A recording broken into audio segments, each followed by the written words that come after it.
சிவப்பு மருதாணி பூக்கள் இதனோட வாசம் அப்படின்னு பார்த்தீங்கன்னா ஊரெல்லாம் வீசும், நல்ல நறுமணத்தை கொண்டது, நல்ல தூக்கம் வரும். இந்த பூக்கள் பார்த்தீங்கன்னா லக்ஷ்மி கடாட்சியம் மிகுந்தது அப்படின்னு சொல்லுவாங்க. சிவப்பு நிற பூக்கள் அப்படிங்கிறது பார்த்தீங்கன்னா நிறைய அம்பாளுக்கு வைப்பாங்க. இந்த பூக்களில் ஒரு சின்ன வேறுபாடு இருக்குது. என்ன அப்படிங்கிறத பார்க்கலாம். இந்த பூக்கள் பார்த்திங்கன்னா சூரிய உதயத்திற்கு அப்புறம், அதாவது காலைல 6 மணிக்கு பார்த்திங்கன்னா பூக்களோட நிறம் அப்படின்னு பார்த்திங்கன்னா வெள்ளை நிறத்தில் இருக்கும்.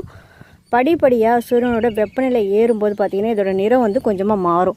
எப்படின்னு பார்த்திங்கன்னா இந்த மாதிரி பிங்க் கலரில் மாறி அதுக்கப்புறம் பார்த்திங்கன்னா இந்த மாதிரி லைட் ரெட்டில் போயிட்டு அதுக்கப்புறம் பார்த்திங்கன்னா டார்க் ரெட்டுக்கு வரும்.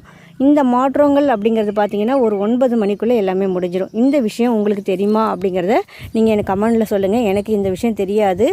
எனக்கு ஒரு சிஸ்டர் கால் பண்ணி இந்த விஷயத்த சொல்லியிருந்தாங்க. ஏன்னா ஆல்ரெடி பார்த்திங்கன்னா இந்த மாதிரி சிவப்பு நிற மருதாணியில் வெள்ளை நிற பூக்களும் இருக்குது, இது என்ன காரணம் அப்படின்னு எனக்கு தெரியலன்னு சொல்லி கேட்டிருந்தேன். அதுக்காக பார்த்திங்கன்னா அவங்க நமக்கு ஃபோன் பண்ணி இந்த விளக்கத்தை தெளிவாக சொல்லியிருந்தாங்க. நம்ம இதை கவனித்து பார்க்கும்போது பார்த்திங்கன்னா இந்த விளக்கம் மிக சரியாகவே இருந்துச்சு.